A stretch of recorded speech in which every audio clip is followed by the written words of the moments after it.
नमस्कार मित्रों, आपके अपने चैनल प्रभाकर क्लासेज में आपका स्वागत है।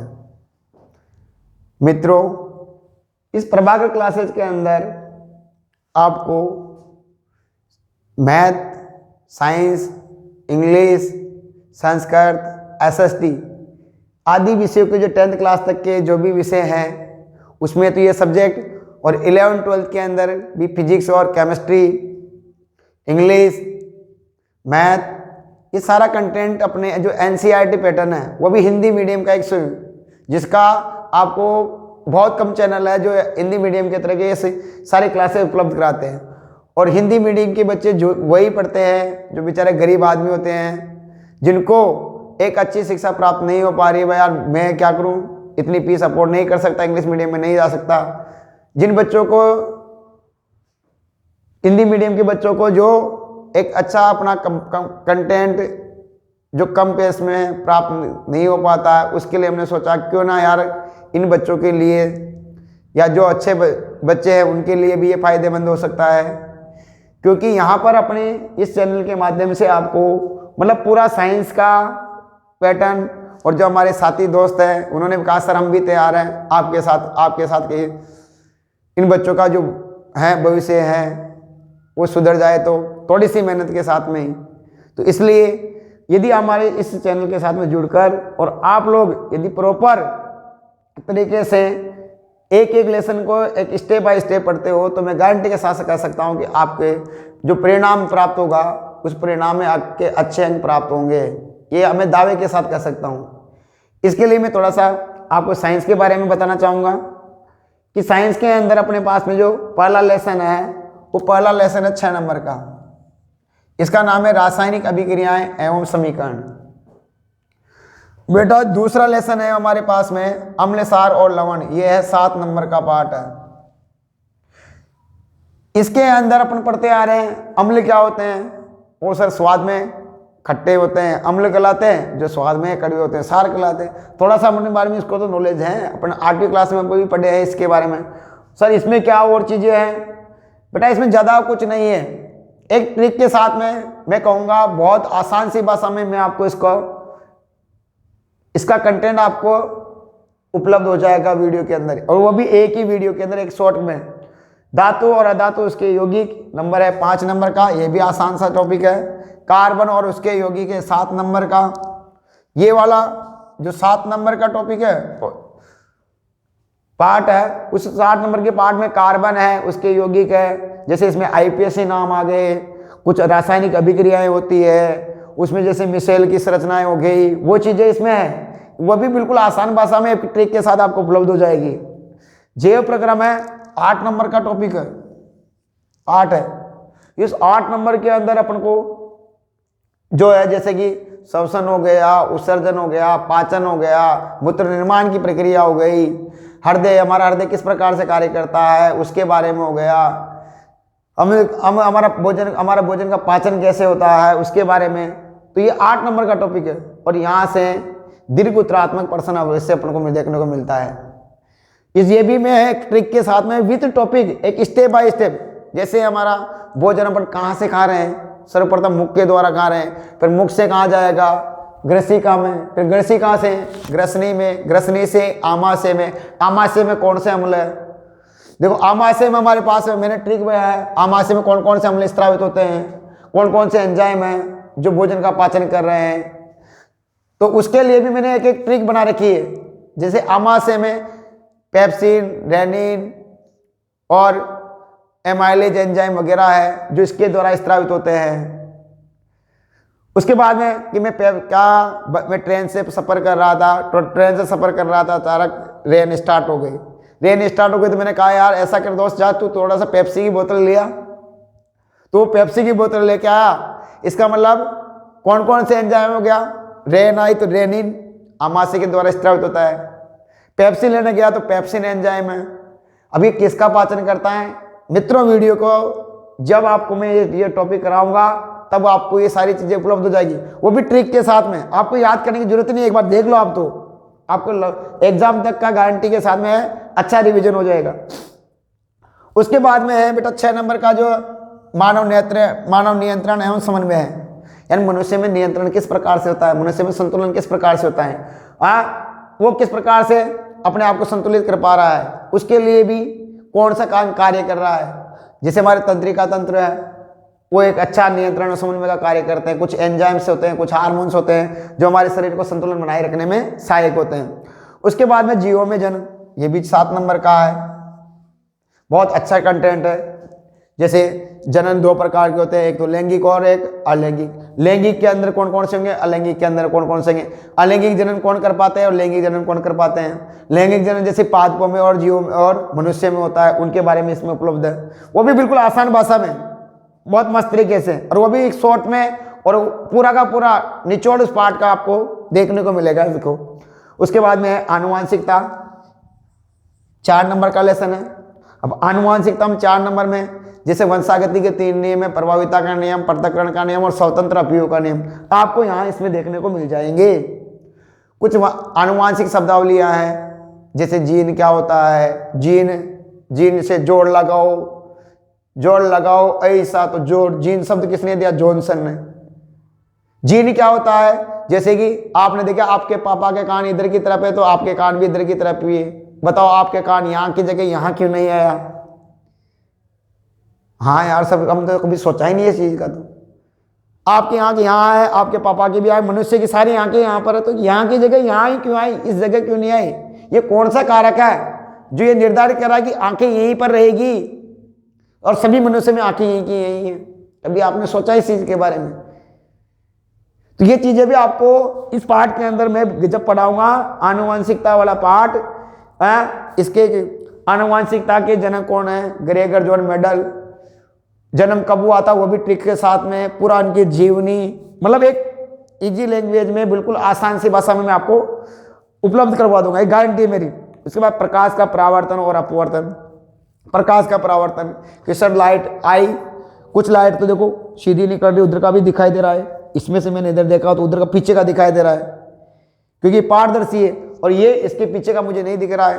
तो क्या कारण है कि ये पीछे का मुझे क्यों दिखाई दे रहा है और इस बोर्ड के पीछे का मुझे क्यों नहीं दिखाई दे रहा है। तो ये चीजें इस पाठ के अंदर अपन देखने को मिलेगी। और इसके जो सबसे ज्यादा बच्चों को दिक्कत आती है प्रतिबिंब बनाने में, तो बेटा प्रतिबिंब बनाना मैं गारंटी के साथ कह रहा हूं कि आपको कभी दिक्कत ही नहीं आएगी, एक बार क्लास देख लोगे तो। उसके बाद में आ गया, ये भी कितने नंबर का पार्ट है, 8 नंबर का पार्ट है। उसके बाद में आता है मानव नेत्र और रंग बिरंगा संसार, 4 नंबर का है।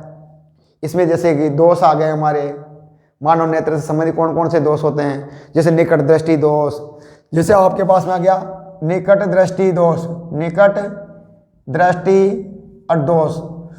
अब मैंने देखा है कि यार टीचर क्या है देखते हैं, बट आप बच्चों को उल्टा देखते हैं कि बेटा उसमें उल्टा होगा, निकट दृष्टि दोष, तो उल्टा करो इसका, या निकट की दिखाई देगी। अरे इतना क्यों उसको बच्चे को जंजाल में फंसा रहे, उल्टा क्या करना है, सीधा क्या करना है।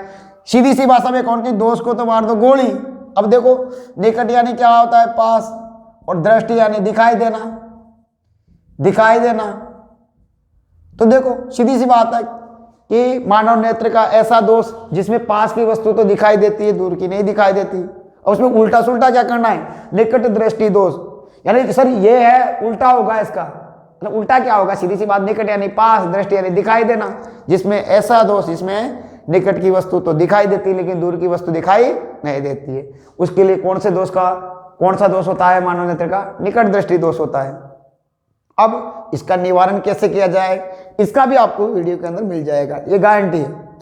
उसके बाद में आता है अपने पास में जो लेसन नंबर 11 है, वो है 7 नंबर का पार्ट है। इसमें भी बहुत अच्छा सा है, मैं गारंटी के साथ कह रहा हूँ, इस पार्ट को तो जो तुम्हारा सबसे ज्यादा हथियार होगा, जो परसेंट नंबर बढ़ाने वाला, वो यही होगा। बिल्कुल से सरल भाषा में, जो सब बच्चे इसको सोचते कठिन है, एक बार पढ़ के देखना। सबसे आसान और सबसे सरल पार्ट भी एक ये और एक ये होगा, जिसको आप लोग कठिन समझते हो। एक ये वाला पार्ट है, एक ये वाला पार्ट है, जिसे आप कठिन समझ रहे हो, सर ये कठिन है। मैं गारंटी के साथ कह रहा हूँ, एक बार मेरे से एक जुड़ जाओगे और मेरी क्लास देख लोगे, और उसके बाद में मुझे ये कहना कि सर मेरे को समझ में आया या नहीं आया।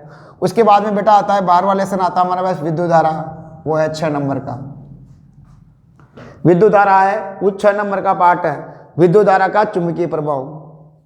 इस विद्युत धारा के चुंबकीय प्रभाव में अपन कि विद्युत धारा भी कौन कौन से गुण प्रदर्शित करती है, जैसे अपने उसके इससे पहले वाले लेसन में पढ़ा विद्युत धारा का चुंबकीय प्रभाव, तापीय प्रभाव हो गया, इसमें विद्युत धारा का चुंबकीय प्रभाव, और इसके द्वारा जो विद्युत धारा वो चुंबकीय बातें भी व्यवहार करती है, उसके बारे में इस पाठ में अपन पढ़ेंगे।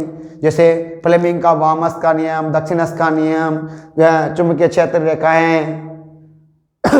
तो इस पाठ के अंदर ये चीजें आपको देखने को मिलेगी। और उसके बाद में आता है हमारा पर्यावरण, जो 5 नंबर का पाठ है, बहुत आसान है। 5 नंबर का पाठ है, जो थ्योरी है, रीडिंग लगवा देते हैं टीचर, बोलो किताब लिए और रीडिंग लगा दी और बच्चों को समझ में नहीं आया। जबकि थ्योरी वाला पार्ट है, इस पार्ट को तुम पढ़ोगे ना कि सर इतने अच्छे तरीके से आपने इसको एक्सप्लेन किया है, इस थ्योरी वाले पार्ट को भी, कि हम सोच नहीं सकते। और यदि ये सब आपको अगर देखने के बाद में ये आपको अच्छा लगे तो बेटा मैं आपको लगाओगे कि हाँ यार ये सर बिल्कुल एक तरीके से अच्छे तरीके से अपन को ज्ञान तो दिलाए कम से कम कि ये लेसन कितने नंबर का होगा और कितने नंबर का वो नहीं होगा, इस लेसन के अंदर कौन सा पार्ट जब सबसे स्ट्रॉन्ग है कौन सा नहीं है।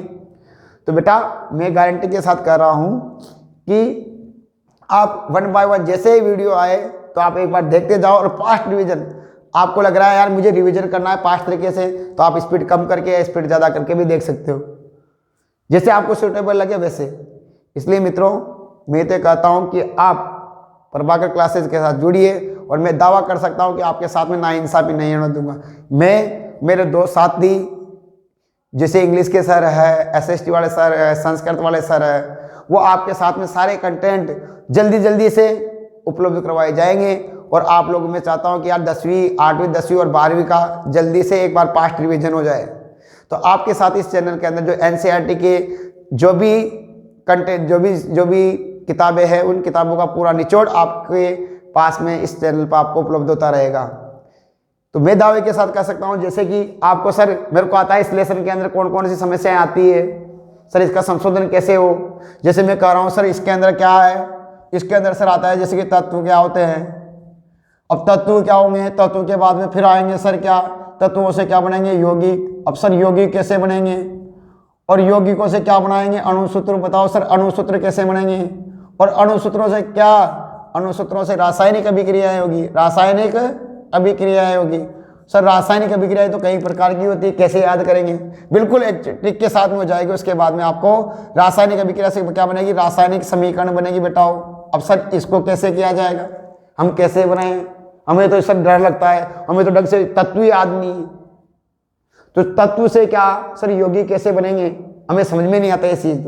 तो बेटा इस पार्ट का वीडियो आप देखने के बाद ये कहोगे सर ये तत्व क्या होते हैं, यौगिक से अणुसूत्र कैसे बने, रासायनिक अभिक्रिया, रासायनिक समीकरण आप खुद बनाना सीख जाओगे, ये गारंटी के साथ में दावे के साथ कह रहा हूँ। जैसे सर तत्व क्या होते हैं, अब तत्व को लिखने का तरीका क्या होता है, तत्व का प्रतीक कैसे लिखता हूं। जैसे मैंने लिखा क्लोरीन, क्लोरीन।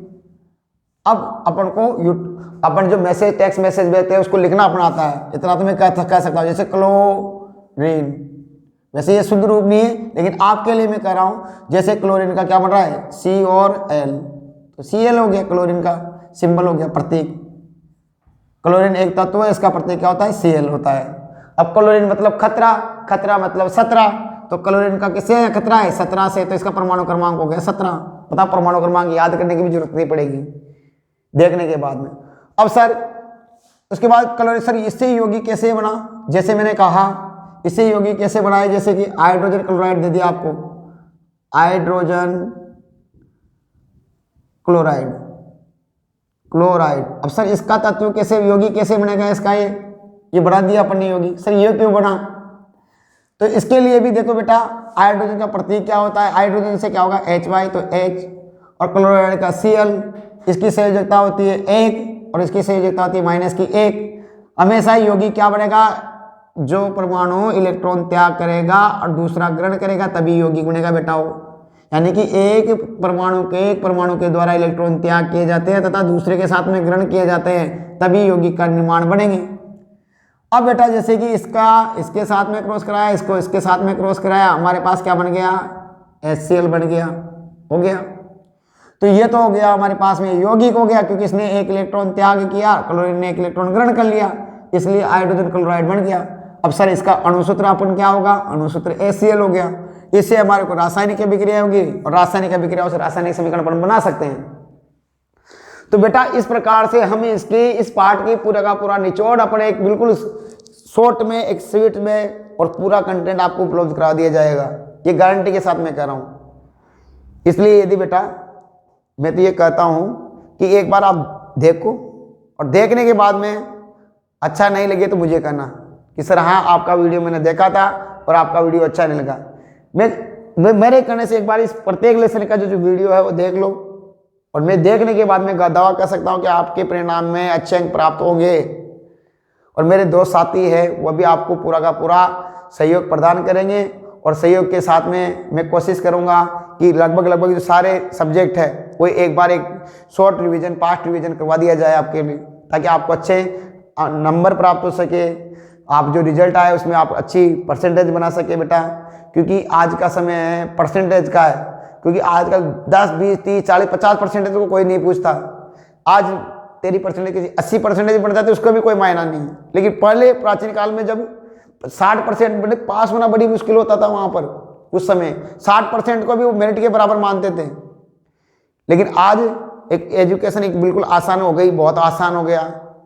उसका भी जो सिलेबस है उससे भी और कम कर दिया। उसके बावजूद भी यदि अपन लोग नंबर नहीं ला पा रहे हैं, परसेंटेज नहीं बना पा रहे, वो सबसे बड़ी बेवकूफ़ी हमारी है। इसलिए मित्रों मैं कह रहा हूँ एक साथ एक बार आप हमारे साथ जुड़िए और जुड़ने के बाद में यदि आप देख लेते हो प्रत्येक वीडियो और फिर भी नंबर नहीं आते हैं या आपको समझ में नहीं आता है तो हमें कहना कि सर आपका मैंने वीडियो देखा है और मुझे समझ में नहीं आया। तो प्लीज़ मेरे कहने के आधार पर आप एक बार अपने ये मान लो यार कि चलो गुरुजी कह रहे हैं तो गुरुजी कह रहे हैं तो इसका मतलब एक बार देख लेते हैं उनके कहने पर।